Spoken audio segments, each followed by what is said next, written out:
So karon magkapon di ay mi og baboy na dili baktin kay nakalimtan man ni siya og kapon kay pagka baby ani niya is na piang man ni siya. So wala gikapon. So karon na dako na siya mga 2 months old na siguro ni usa pa namo gi kapon. So first gisprayhan sa to siya og alcohol aron malimpyo ang iyang itlogan. Nya pagkatiman ni ana gidisdisan na sa akong kuya ang iyang duol sa itlog. Gikuhaan na sa itlog. Pisliton ra to.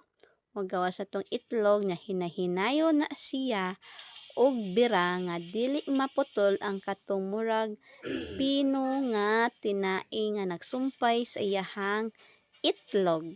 Kana siya mo na hinahinayon upag bira aron dili maputol. So nakuha ng usa ka itlog.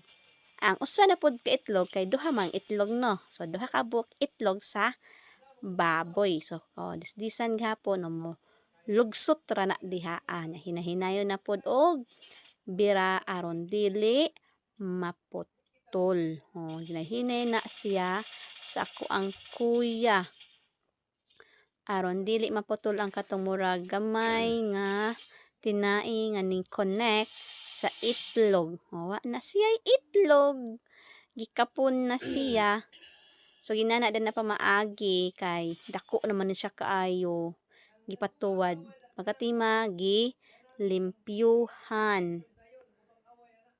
Gibutangan og gapas nga adunay alcohol.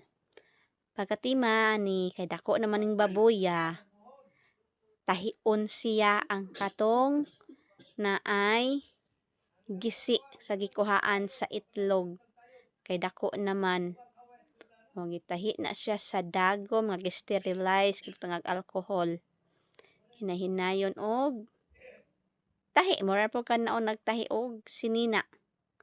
Nanaon ra ang katong duha ka samad. Tima na gibutangan din na siya og amoxicillin aron di kaayo mo hubag o gisprayhan na siya og Combinex. That's all.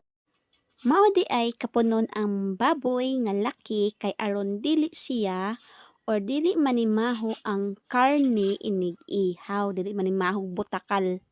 Una siya reason ngano siyang kuhaan og itlog.